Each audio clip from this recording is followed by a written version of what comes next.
ہر طرح کی حمد و ثنا اللہ رب العزت کے لیے ہے، جس نے ہمیں پیدا کیا اور ہمیں ہدایت بخشی۔ اس نے ہمیں اطاعت کے کاموں کا حکم دیا کیونکہ ان میں خیر اور برکتیں ہیں، اور حرام کاموں سے منع کیا کیونکہ ان میں نحوست، شر اور تباہیاں ہیں۔ میں اپنے رب کی حمد کرتی ہوں اور اس کا شکر ادا کرتی ہوں، اس کی ان نعمتوں پر جن کو اس کے سوا کوئی شمار ہی نہیں کر سکتا، ان نعمتوں پر جن کو ہم جانتے ہیں، اور ان نعمتوں پر بھی میں اللہ کا شکر ادا کرتی ہوں جن کو ہم جانتے ہی نہیں ہیں لیکن ہم ان نعمتوں سے فائدہ اٹھا رہے ہیں۔ اللہ سبحانہ تعالیٰ نے ہمیں پیدا کیا اور پیدا کر کے یوں ہی چھوڑ نہیں دیا بلکہ ہماری ہدایت کا بھی انتظام کیا۔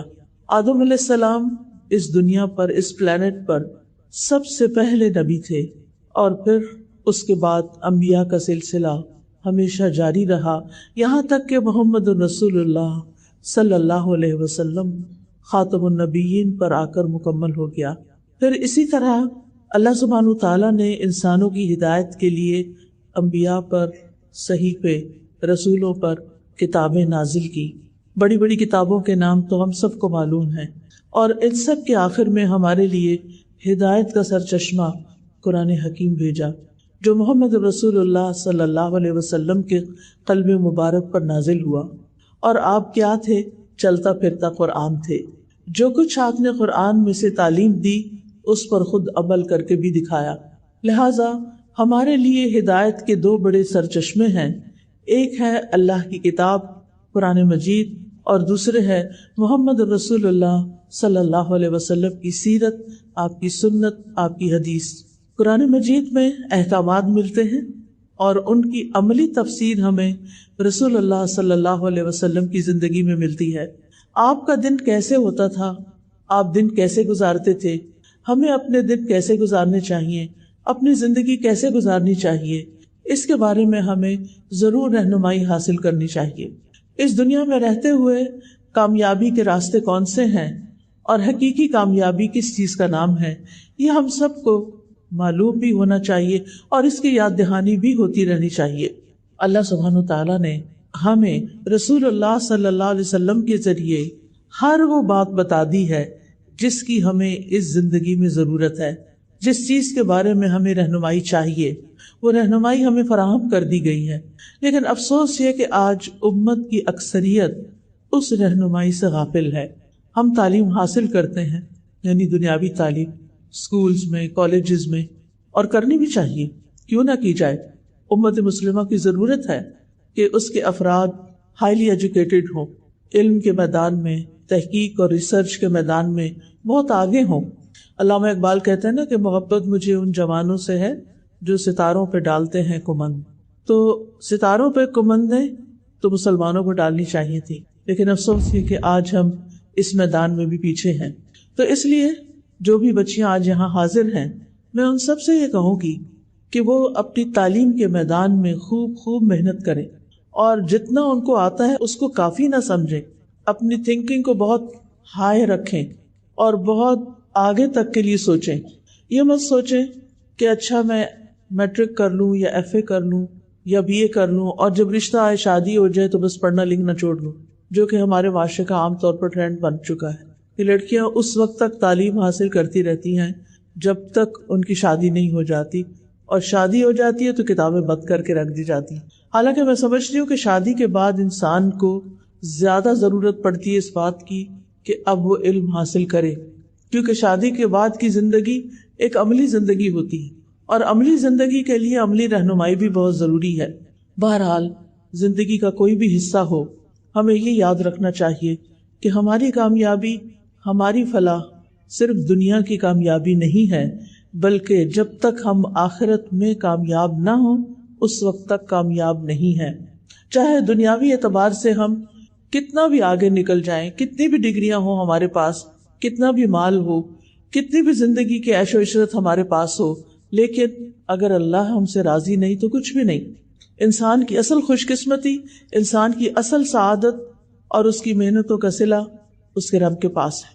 لہٰذا ہماری ہر کوشش کی ڈائریکشن یہی ہونی چاہیے کہ ہم اپنے رب کو راضی کرنے والے ہوں۔ قرآن مجید میں سورۃ آل عمران میں آتا ہے فمن زحزح عن النار وادخل الجنۃ فقد فاز، جو آگ سے بچا لیا گیا اور جنت میں داخل کر دیا گیا وہ دراصل کامیاب ہوا۔ جنت سے کم کسی چیز پہ راضی نہ ہو۔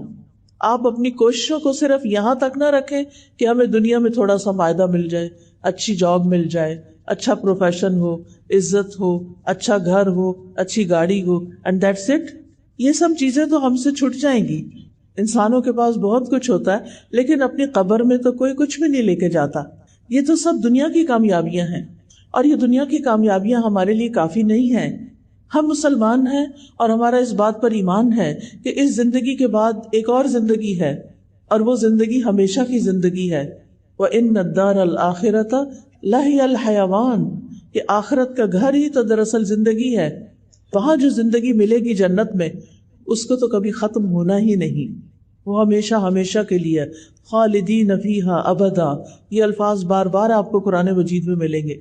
اس لیے ہم میں سے ہر ایک کی تڑپ، لگن، دعا، کوشش یہ ہونی چاہیے کہ میں اس دنیا میں رہتے ہوئے جو بھی کروں مجھے اس کا بدلہ آخرت میں ضرور ملے۔ اور یہ اسی وقت ہو سکتا ہے جب ہم اپنی نیت کو اللہ کے لیے خالص کر کے رسول اللہ صلی اللہ علیہ وسلم کے طریقوں پہ چل کے اپنے اعمال کو اچھا کریں، کیونکہ نیک عمل صرف وہ نہیں ہوتا جس کو ہمارا دل نیک کہتا ہے۔ نیک عمل وہ ہوتا ہے جس کو اللہ رب العزت نے نیک قرار دیا ہے، جس کے اندر اخلاص ہو اور اتباع ہو، اخلاص کے اللہ کے لیے ہو اور اتباع رسول اللہ صلی اللہ علیہ وسلم کا ہو۔ پھر اسی طرح اللہ سبحانہ وتعالیٰ قرآن مجید میں ایمان والوں کو خطاب کر کے فرماتے ہیں، یا ایھا الذین آمنوا، یا ایھا الذین آمنوا ارکعوا واسجدوا واعبدوا ربکم وافعلوا الخیر لعلکم تفلحون۔ اے لوگو جو ایمان لائے ہو، رکوع کرو، سجدہ کرو اور اپنے رب کی عبادت کرو اور نیکی کے کام کرو تاکہ تم کامیاب ہو جاؤ۔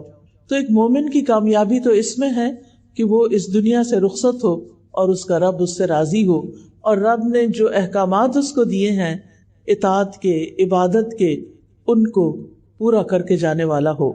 تو سب سے پہلا کام جو اس آیت میں ہمیں بتایا گیا وہ نماز کا قیام ہے۔ رکوع اور سجدے کرو، پھر اللہ کی عبادت کرو، پھر نیکی کے تمام کام کرو جس میں اللہ کی عبادت کے علاوہ صلہ رحمی یعنی رشتہ داروں سے حسن سلوک، مہمان نوازی، بیمار پرسی، محتاجوں اور غریبوں کو کھانا کھلانا اور دیگر اچھے اخلاق شامل ہیں۔ تو کامیابی کے لیے یہ تمام کام ضروری ہیں، اس لیے ہمیں ان سارے کاموں کو اس طریقے پر کرنے کی ضرورت ہے جو ہمیں نبی صلی اللہ علیہ وسلم نے سکھا دیے ہیں۔ ہم سب دیکھتے ہیں کہ دن کا آغاز ہم رات کو سونے کے بعد جاگنے سے کرتے ہیں۔ تو اب میں سٹیپ بائی سٹیپ دن کے مختلف کاموں کے بارے میں کچھ باتیں ذکر کروں گی۔ آپ اپنے پاس نوٹ بھی کر سکتے ہیں، اپنے پاس ٹو ڈو لسٹ بنا سکتے ہیں کہ آپ نے کیا کیا کرنا ہے۔ یعنی سب سے پہلے صبح کے وقت کیا کرنا ہے۔ رسول اللہ صلی اللہ علیہ وسلم نے فرمایا، ہر شخص صبح کے وقت اٹھتا ہے تو اپنے نفس کا سودا کرتا ہے، پھر یا تو اسے آزاد کرتا ہے یا اسے ہلاک کرتا ہے۔ یعنی ہر شخص ہر روز ایک تجارت کرتا ہے جس میں یا تو وہ فائدہ اٹھاتا ہے یا وہ نقصان اٹھاتا ہے۔ ہر روز ہمیں دن کے 24 آورز مل جاتے ہیں، اور 24/7 یعنی پورے ہفتے میں ہمیں ہر روز 24 آور ملتے ہیں۔ اب کچھ لوگ ایسے ہیں کہ جو ان 24 آورز کو بہترین طریقے سے گزارتے ہیں اور پھر وہ کامیاب ہو جاتے ہیں، ان کا سودا نفع بخش ہوتا ہے، وہ پروفٹ کما لیتے ہیں۔ اور کچھ لوگ انہی 24 آورز کو ضائع کر کے دنیا میں بھی نقصان اٹھاتے ہیں اور آخرت میں بھی نقصان اٹھاتے ہیں۔ تو اس لیے ہمیں وہ کام لازمی کر لینے چاہیے کہ جس سے یہ 24 آورز ہمارے سیکیور ہو جائیں اور ہماری کامیابی کا راستہ ان سے طے ہو جائے۔ سب سے پہلی چیز جو آنکھ کھلتے ہی ہمیں کرنی چاہیے وہ ہے صبح کی دعا، جس کا آغاز ہوتا ہے الحمدللہ سے۔ الحمدللہ الذی احیانا بعدما اماتنا والیہ النشور۔ سب تعریفیں اس اللہ کے لیے ہیں جس نے ہمیں مرنے کے بعد زندہ کیا اور اسی کی طرف دوبارہ لوٹنا ہے۔ اب آپ دیکھیے کہ یہاں پر زندگی اور موت کی بات کی جا رہی ہے۔ آپ کو یہ تو معلوم ہی ہوگا کہ النوم اخو الموت، کہ نیند موت کی بہن ہوتی۔ جس طرح نیند میں انسان کچھ دیکھتا نہیں، کچھ سنتا نہیں، اسی طرح موت کے بعد بھی انسان کا دیکھنا سننا ختم ہو جائے گا۔ اب آپ دیکھیے کہ قرآن مجید سے ہمیں پتہ چلتا ہے کہ ہم جب رات کو سوتے ہیں تو ہماری ایک روح لے لی جاتی ہے۔ اسی وجہ سے وہ روح آپ دیکھیں کہ جہاں جہاں جاتی ہے، جو جو کچھ دیکھتی ہے، اس کا ایک کنیکشن انسان کے ساتھ بھی ہوتا ہے۔ تو اسی کی بنا پہ ہم خواب دیکھتے ہیں، اور بعض اوقات وہ انسان جو ہے وہ بہت سفر طے کر رہا ہوتا ہے، جو لوگ دنیا سے گزر چکے ہیں ان سے جا کے مل رہا ہوتا ہے۔ تو یہ دراصل روحوں کی ملاقات ہوتی ہے۔ تو جس شخص کو اللہ تعالیٰ زندگی دیتا ہے، اس کی روح واپس اس کے جسم میں صبح جاگتے ہی لوٹا دی جاتی ہے، اور جن کی موت نیند کے اندر لکھی ہوتی ہے ان کی روح واپس نہیں آتی۔ اسی لیے آپ نے ضرور یہ سنا ہوگا کہ فلاں شخص سویا تو پھر اٹھا ہی نہیں، کیونکہ اس کی وہ روح جس پر اس کی زندگی کا دار و مدار تھا وہ اس کو واپس نہیں دی گئی۔ تو یاد رکھیے، ہماری زندگی اور ہماری موت ٹوٹلی اللہ سبحانہ و تعالیٰ کے کنٹرول میں ہے۔ اس لیے ہر روز جب صبح ہمیں زندگی کا ایک اور دن ملتا ہے تو ہمیں کیا کرنا چاہیے؟ اللہ کا شکر ادا کرنا چاہیے کہ مجھے ایک اور دن مل گیا، اور پھر خوش ہونا چاہیے کہ مجھے اپنی آخرت کی کمائی کے لیے مزید وقت مل گیا ہے۔ اور یاد رکھیے کہ جب انسان شکر ادا کرتا ہے تو اللہ تعالیٰ کا وعدہ ہے لَإِن شَكَرْتُمْ لَأَزِيدَنَّكُمْ، اگر تم نے شکر ادا کیا تو میں تمہیں اور زیادہ عطا کروں گا۔ جو بندہ شکر گزار ہوتا ہے، گریٹفل ہوتا ہے، اس کی نعمتوں میں اضافہ ہوتا چلا جاتا ہے۔ پھر آپ دیکھیے کہ ہم عام طور پر بھی اللہ سبحانہ تعالیٰ کی اللہ کی تعریف کیوں کریں؟ ہم دیکھتے ہیں کہ قرآن مجید سے ہمیں پتہ چلتا ہے کہ کائنات کی ہر چیز اللہ کی تسبیح بیان کر رہی ہے۔ اگر یہ پہاڑ اور یہ درخت اور یہ پھول اور پھل اور یہ پتے اور یہ تمام چیزیں اللہ کی تسبیح کرتی ہیں تو پھر ہم پیچھے کیوں رہیں؟ ہمیں تو اللہ تعالیٰ نے افضل المخلوقات بنایا ہے، باقی چیزوں کو ہمارے لیے بنایا ہے۔ اگر آپ کے گھر پہ لگا ہوا درخت اللہ کی تسبیح کر رہا ہے اور آپ سو ہی رہے ہیں تو آپ سوچئے کہ پھر اللہ کے نزدیک وہ درخت زیادہ اچھا ہے جو اس کی تعریف کر رہا ہے، یا وہ انسان جو شیطان کے بہکاوے میں آ کے غافل ہو کے نماز کے وقت میں سو رہا ہے۔ قرآن مجید میں آتا ہے تسبح لہ السماوات السبع والارض ومن فیہن وان من شیء الا یسبح بحمدہ ولکن لا تفقہون تسبیحہم، ساتوں آسمان اور زمین اس کی تسبیح کرتے ہیں، یعنی اللہ سبحانہ وتعالیٰ کی، اور جو بھی ان میں چیزیں ہیں وہ بھی، اور کوئی بھی چیز ایسی نہیں مگر وہ اس کی حمد کے ساتھ اس کی تسبیح کرتی ہے، لیکن تم ان کی تسبیح کو سمجھتے نہیں۔ یعنی انسان کو ان کی زبان نہیں معلوم، ان کی تسبیح کا طریقہ نہیں معلوم۔ بے شک وہ ہمیشہ سے بردبار نہایت بخشنے والا ہے۔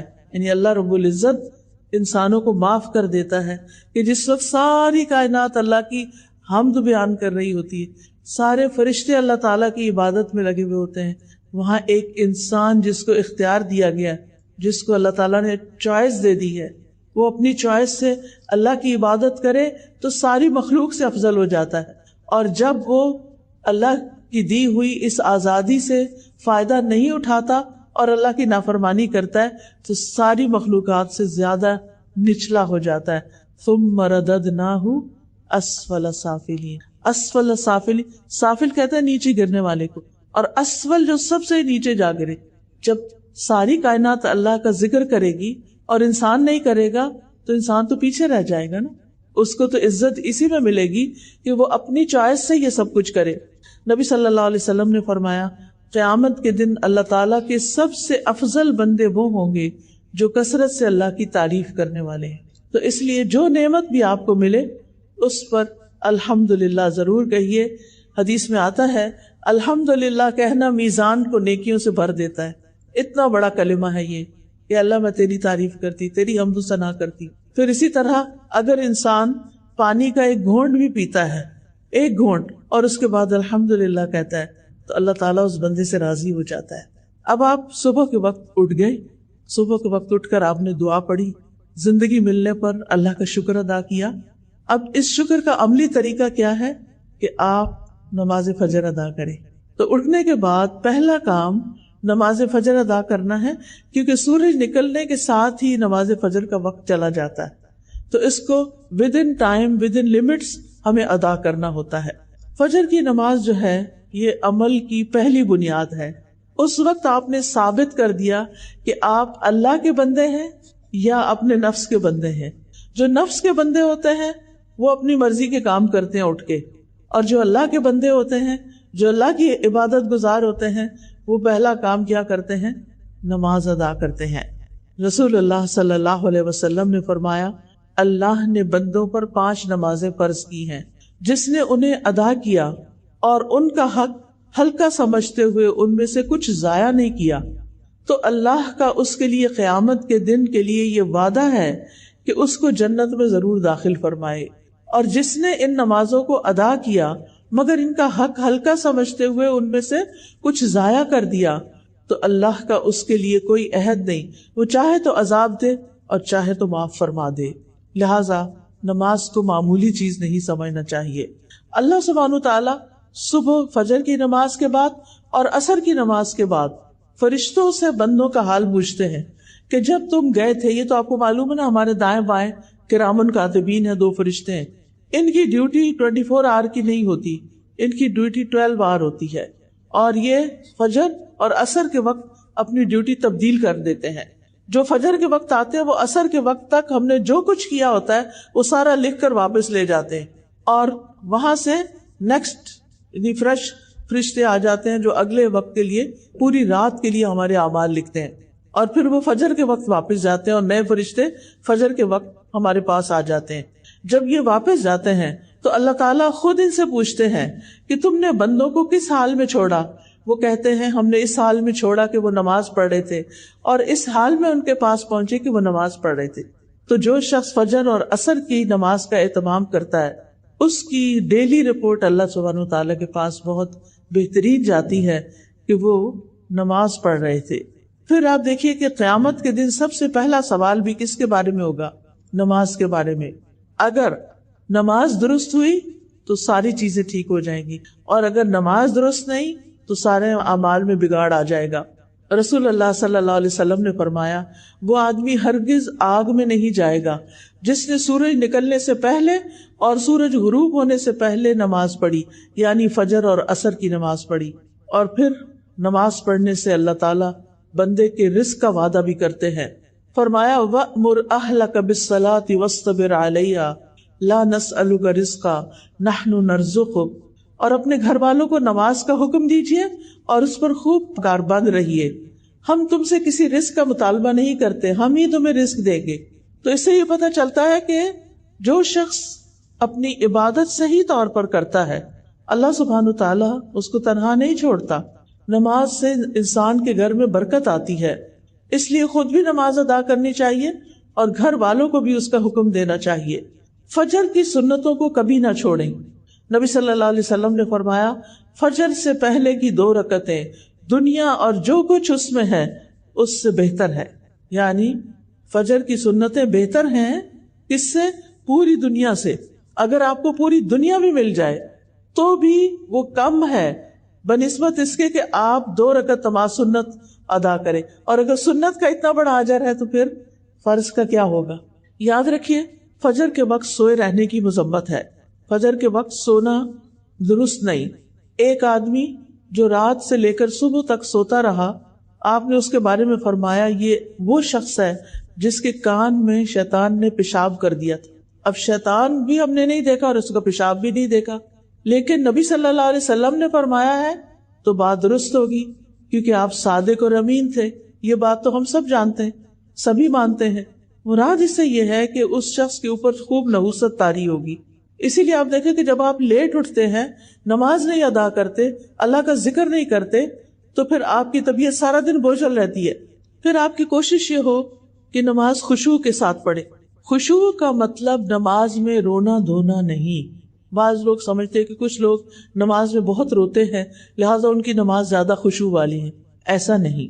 رونا خشوع نہیں ہوتا، بلکہ دل کا متوجہ ہونا اور اعضاء کا پرسکون ہونا، اس کو خشوع کہتے ہیں. یعنی نماز میں ہمیں ہلنا نہیں چاہیے، دائیں بائیں نہیں ہونا چاہیے، ایسے بھی جھوم جھوم کے بھی نماز نہیں پڑھنی چاہیے.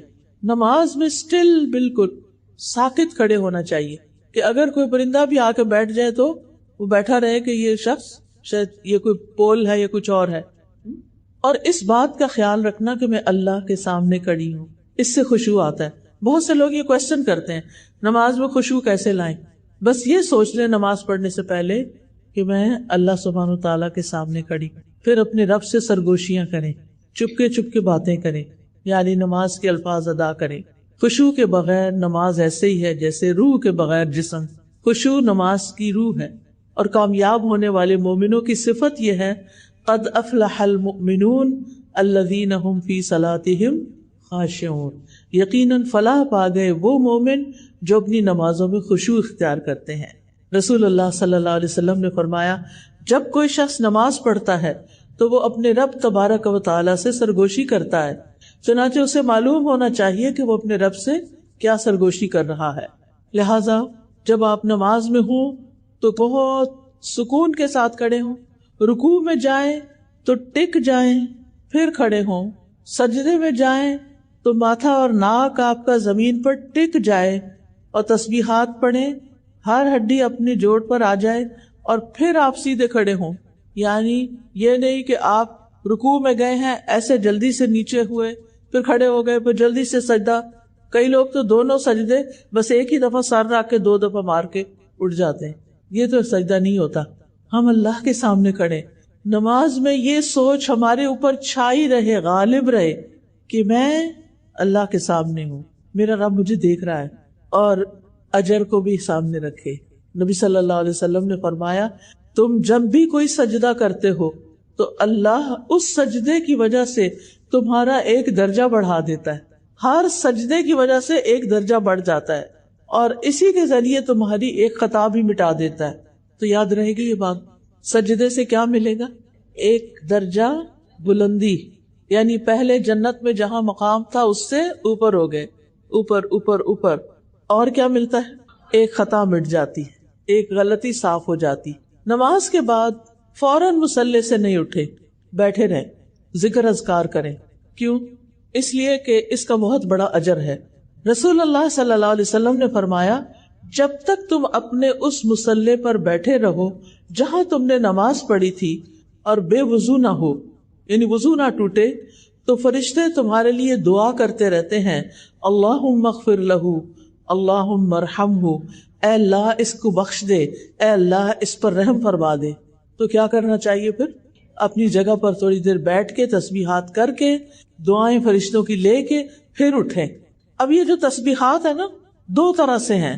ایک تو ہے 33 بار 33 مرتبہ اللہ اکبر، اور پھر آخری بار لا الہ الا اللہ وحدہ لا شریک لہ لہ الملک ولہ الحمد وہو علی کل شیء قدیر. تو یوں کہنے سے 34 دفعہ ہو جاتا ہے، اور حدیث سے یہ پتہ چلتا ہے کہ اس نے اپنی تسبیح پوری کر لی. اب آپ دیکھیے کہ اگر آپ کے پاس وقت نہیں اور آپ کو جلدی کسی کام سے جانا ہے تو پھر آپ کتنی دفعہ پڑھ لیں؟ 10 دفعہ. کیا پڑھیں گے؟ کیسے پڑھیں گے؟ سبحان اللہ سبحان اللہ 2 دفعہ چھوٹی انگلی کو پریس کریں گے، یا چھوٹی انگلی جو ہے وہ آپ کے انگوٹھے کے ساتھ لگے گی، ٹھیک ہے؟ تو آپ کو نمبر یاد رہے گا، سبحان اللہ سبحان اللہ سبحان اللہ سبحان اللہ سبحان اللہ سبحان اللہ سبحان اللہ سبحان اللہ، اور پھر سبحان اللہ پورے 10 ہو گئے. تو 10 بار تینوں تسبیحات پڑھ لیں. 10 بار سبحان اللہ، 10 بار الحمدللہ، اور 10 بار اللہ اکبر. اس کے بارے میں آپ صلی اللہ علیہ وسلم نے فرمایا 2 خصلتیں یا 2 عادتیں ایسی ہیں کہ اگر کوئی مسلمان بندہ ان کی پابندی کر لے تو جنت میں داخل ہوگا، اور وہ بہت آسان ہے مگر ان پر عمل کرنے والے بہت کم ہیں. ہر نماز کے بعد 10 مرتبہ سبحان اللہ، 10 مرتبہ الحمدللہ اور 10 مرتبہ اللہ اکبر کہے تو زبان کی ادائیگی کے اعتبار سے 150 بار ہے، اور مجموعی طور پر 5 نمازوں کے بعد جو عمل ترازو میں رکھا جائے تو 1500 ہے.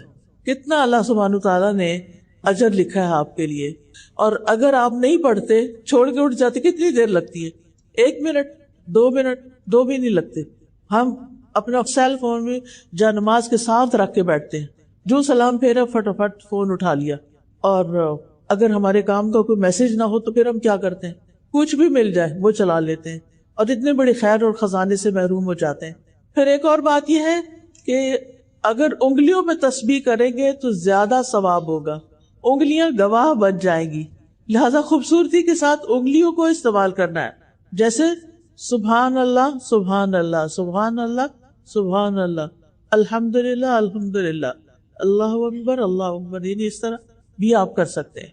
پھر ہر نماز کے بعد آیت الکرسی پڑھیں، اس کا کیا ثواب ہوتا ہے؟ نبی صلی اللہ علیہ وسلم نے فرمایا ہر فرض نماز کے بعد آیت الکرسی پڑھنے والے کو موت کے علاوہ کوئی چیز جنت میں لے جانے سے نہیں روک سکتی، یعنی دنیا میں رہتے ہوئے تو آپ جنت میں نہیں جا سکتے، مرنے کے بعد بھی جنت میں وہ جائے گا جو اللہ کا پسندیدہ ہوگا، اور جو اللہ کا پسندیدہ ہے اس کو اللہ تعالیٰ نے بہت سی خوشخبریاں بھی سنائی ہیں، اس کے لیے آسانیاں بھی کی ہیں۔ اور یہاں پر کیا آسانی کی گئی ہے کہ جب یعنی انسان اپنی ان چیزوں کو پابندی سے پڑھے گا تو پھر اس کے لیے جنت کا رستہ آسان ہو جائے گا۔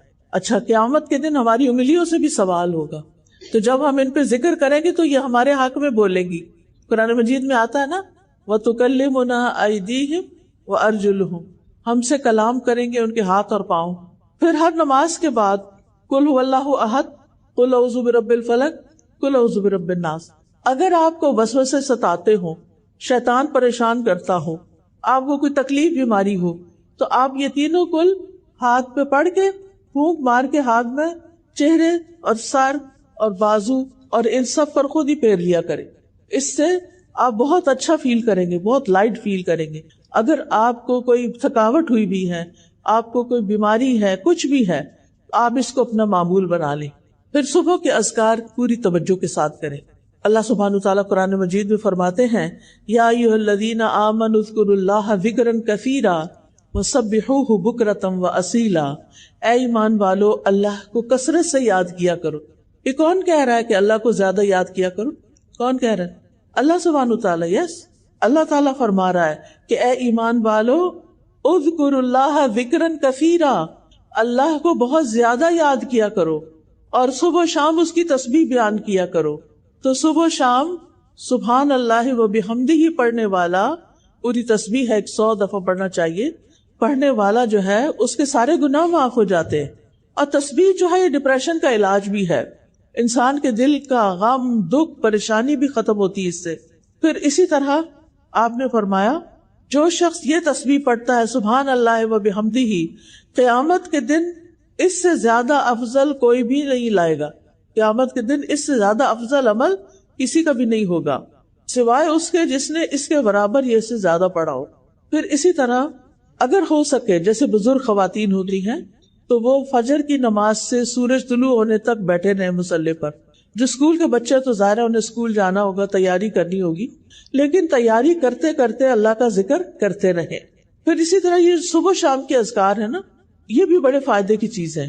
صبح شام کے اذکار کے بارے میں شیخ ابن عثیمین کہتے ہیں کہ صبح شام کے اذکار اپنے پڑھنے والوں کے لیے اس قدر وسیع، عظیم فوائد اور برکتوں پر مشتمل ہے کہ اس کا احاطہ نہیں کیا جا سکتا، اس کو بیان نہیں کیا جا سکتا۔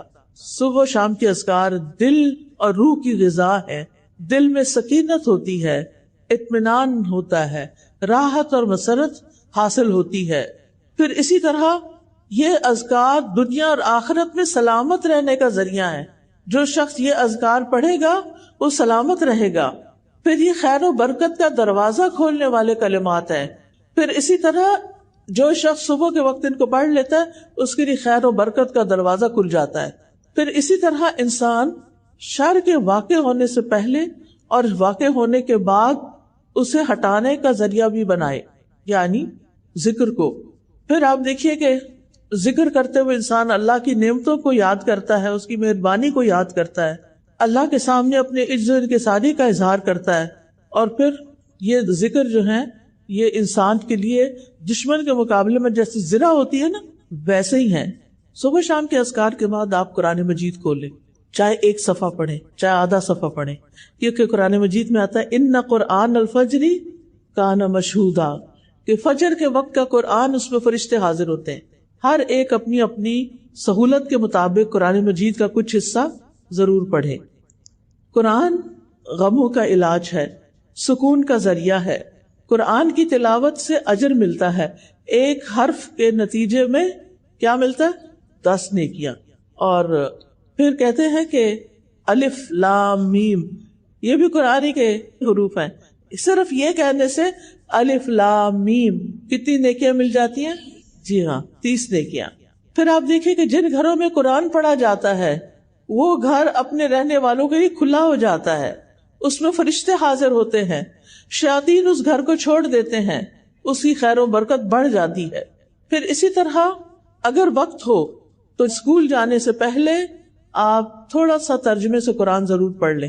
آپ کو معلوم ہے کہ میں نے دینی تعلیم جو ہے باقاعدہ کسی مدرسے میں داخل ہو کر نہیں لی، لیکن ان کے مدرسوں میں جو کتابیں پڑھائی جاتی ہیں ان میں سے بہت سی کتابیں میں نے اپنے والد سے پڑھی. اور ہمارا یہ پڑھنے کا اسٹڈی ٹائم کون سا ہوتا تھا؟ فجر کی نماز کے بعد. فجر کی نماز کے بعد وہ اتنا بابرکت وقت ہے کہ اس میں آپ تھوڑا سا بھی کوئی کام کریں گے تو بہت جلدی نمٹ جاتا ہے. اور جن گھروں میں قرآن پڑھا جاتا ہے، حضرت ابو ہریرہ کہا کرتے تھے بے شک قرآن پڑھنے کی وجہ سے گھر اپنے رہنے والوں کے لیے بہت کھلا ہو جاتا ہے، کشادہ ہو جاتا ہے، اس میں فرشتے حاضر ہوتے ہیں، شیاطین اس گھر کو چھوڑ دیتے ہیں، اس کی خیر و برکت حاصل ہوتی ہے. پھر اسی طرح قرآن مجید کو اپنا دوست بنا لیں، ہر جگہ آپ کے ساتھ ہونا چاہیے. اب تو خیر موبائل کے ذریعے ویسے بھی ساتھ ہوتا ہے، اگر آپ نے قرآن مجید کی اپلیکیشن ڈاؤن لوڈ کی ہوئی اور اس میں بک مارک بھی ہوتا ہے، جتنا آپ پڑھ لیں ایک دن وہاں بک مارک لگا دیں، پھر آگے اور اس طرح آپ پڑھتے چلے جائیں.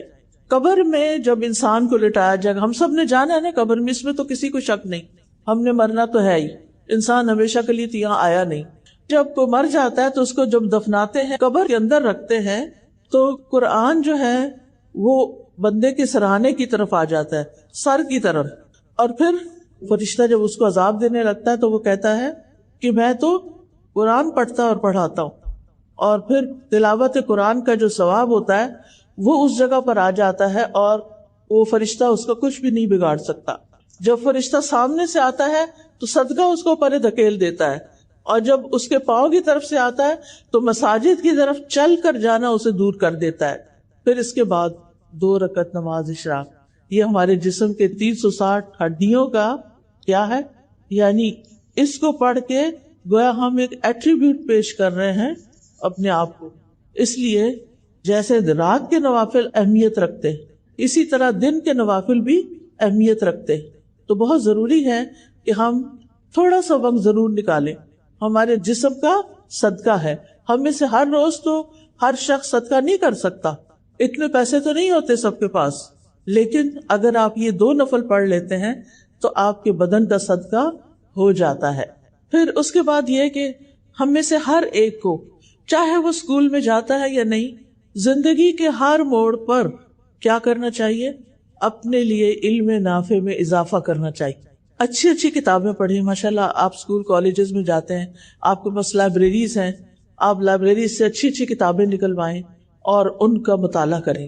نبی صلی اللہ علیہ وسلم فجر کی نماز کے بعد سلام پھیرتے تھے تو یہ دعا کرتے تھے، اللہم انی اسألک علما نافعا وعملا ورزقا طیبا وعملا متقبلا، اور پاکیزہ رزق، طیب رزق اور عمل قبول ہونے والا یہ نصیب کر. تو علم نافع کیا ہے؟ علم نافع وہ نفع مند علم ہے جس سے انسان کی دنیا بھی سنورتی ہے اور آخرت بھی. لہٰذا اسکول کالج میں جو بھی آپ چیزیں ایسی پڑھ رہی ہیں جو آپ کو آئندہ زندگی میں کام آنے والی ہیں تو وہ علم نافع ہے. پھر اس میں دینی علوم بھی آ جاتے ہیں، دنیاوی علوم بھی آ جاتے ہیں. اور پھر یہ کہ علم سیکھنے اور سکھانے کے لیے اپنے اوقات مقرر کریں. ہر وقت کتابیں لے کے نہ بیٹھے رہیں.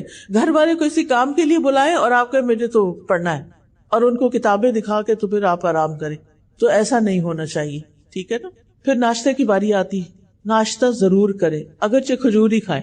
بہت سے بچے اسکول میں بھوکے چل پڑتے ہیں اور پھر کینٹین پہ آ کر جیسی تیسی چیزیں کھا لیتے ہیں، بس پیٹ بھر لیتے. پھر آپ دیکھیے کہ اگر آپ گھر سے ناشتہ کر کے چلے گئے، اور خاص طور پہ لڑکیوں کو کیلشیم کی بہت ضرورت ہوتی، اگر آپ 1 کپ دودھ اور 2 کھجوریں بھی کھا کے گھر سے آ جائیں تو دوپہر تک آپ کا گزارا ہو سکتا ہے، کام چل سکتا ہے. لیکن اس سے جو دونوں چیزوں سے آپ کو انرجی ملے گی، آپ کی قوت میں اور زیادہ اضافہ ہوگا. نبی صلی اللہ علیہ وسلم نے فرمایا دودھ کے علاوہ کوئی چیز ایسی نہیں جو کھانے اور پینے دونوں سے کفایت کرے، یعنی دودھ کو کھا بھی سکتے اور پی بھی سکتے. آپ نے دیکھا ہوگا نا کہ وہ جم جاتا ہے، بازو کا دودھ دہی بن جاتا ہے، تو اس کو کھا لے اور دودھ کو پی لے. پھر آپ دیکھیے کہ کھانے سے پہلے کیا کرے. آپ میں سے کوئی بتائے گا؟ بسم اللہ. آغاز میں کیا پڑھتے ہیں؟ بسم اللہ. الحمدللہ. اگر شروع میں یاد نہیں رہا تو پھر کیا کرے؟ بسم اللہ اولہ و آخرہ. ٹھیک ہے. کھانا کھڑے ہو کے کھانا چاہیے یا بیٹھ کے؟ بیٹھ کے. چلتے پھرتے چیزیں اٹھا کے منہ میں نہ ڈالے، ان کو اکٹھا کر کے رکھ دیں اور پھر کہیں بیٹھ جائیں اور پھر اطمینان سے کھاتے بھی رہیں اور ساتھ پڑھتے بھی رہیں. پھر دائیں ہاتھ سے کھانا چاہیے یا بائیں ہاتھ سے؟ دائیں ہاتھ سے. ہر لقمہ اور ہر گھونٹ لے کر کیا پڑھنا چاہیے؟ الحمدللہ. اس سے کیا فائدہ ہوتا ہے؟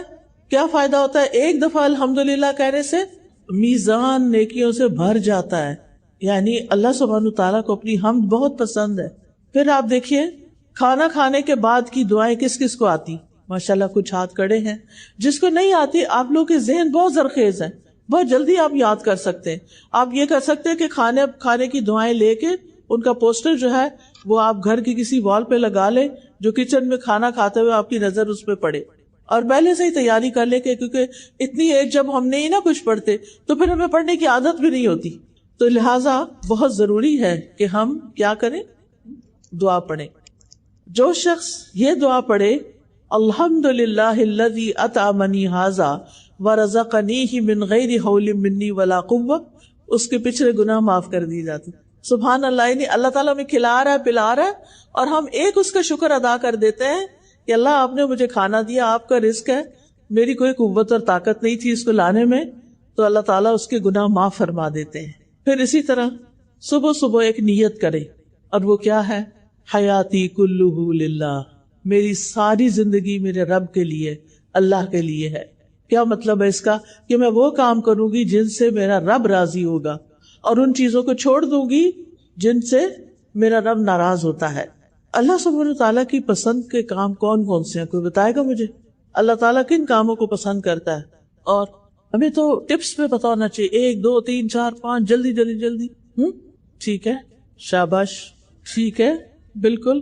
اور ایک تو اللہ کی عبادت کرنا اور ساری مخلوق سے احسان کرنا، ہر بندے سے اچھی طرح پیش آنا، دوسروں کو معاف کر دینا، والدین کا احترام کرنا، ٹیچرز کا احترام کرنا، پیٹھ پیچھے بری بری باتیں نہیں کہنا. پھر اسی طرح اور بھی جتنے جانوروں کے ساتھ احسان. پھر اسی طرح پودے زیادہ سے زیادہ لگانا. پودا لگانے کا کیا ثواب ہے؟ کوئی بتائے گا؟ اور ہماری زندگی میں پودوں کا کتنا بڑا عمل دخل ہے، آپ سب پڑھتے ہوں گے اس کے بارے میں. کتنے زیادہ انوائرمنٹ ایشوز ہو گئے ہیں، اور وہ زیادہ درخت کٹنے کی وجہ سے بڑی بڑی آبادیوں پر کالونیز بن گئی ہیں اور درخت کاٹ دیے گئے. تو اللہ سبحانہ تعالیٰ کے لیے ہم اپنی زندگی کو خالص کریں کہ اللہ میری زندگی آپ کے لیے، اور پھر ہم ایمان کے ساتھ خوبصورت بنے. یعنی بہت سے لوگ صرف میک اپ سے خوبصورت بننا چاہتے ہیں، ہمیں ایمان کے ساتھ. ایمان ہوتا ہے دل میں، اور جو دل میں ہوتا ہے وہ چہرے پہ آتا ہے. اگر ایمان دل کے اندر خوبصورت ہے نا تو ہو ہی نہیں سکتا کہ چہرہ اس کو ریفلیکٹ نہ کرے. پھر اسی طرح قلبی طہارت کے ساتھ ساتھ روح کی غذا اب تک آپ دے رہے تھے اس کو، اب جسمانی طہارت کا بھی خیال کرے. پاک صاف رہنے والوں کے بارے میں ہمارا دین ہمیں کیا سکھاتا ہے؟ شاباش، ان اللہ یحب التوابین ویحب المتطہرین.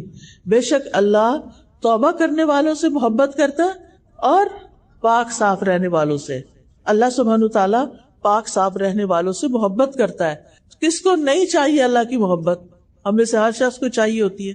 لہٰذا اللہ کی محبت ان لوگوں کے لیے ہے جو پاکیزگی کا اہتمام کریں گے. پھر آپ دیکھیے کہ طہارت میں جسم، ناخن، بدن، سکن، بال، ان سب کی طہارت کا خیال کرنا چاہیے. مسواک کرنا، مسواک کرنے کے کیا فائدے آپ مجھے کو بتائے گا؟ جی، منہ کی پاکیزگی اور رب کی خوشنودی حاصل ہوتی ہے. شاباش. پھر اس کے بعد آپ دیکھیں کہ نبی صلی اللہ علیہ وسلم تو اتنی کثرت سے مسواک کرتے تھے کہ دن یا رات میں جب بھی سو کر اٹھتے تھے تو وضو سے پہلے آپ مسواک کیا کرتے تھے. وضو سے بھی پہلے مسواک، پھر وضو کے بعد کی دعا. اس کے پڑھنے کا کیا ثواب ہے؟ جو شخص وضو کرے اور اچھی طرح وضو کرے اور یہ دعا پڑھے، اشہد ان لا الہ الا اللہ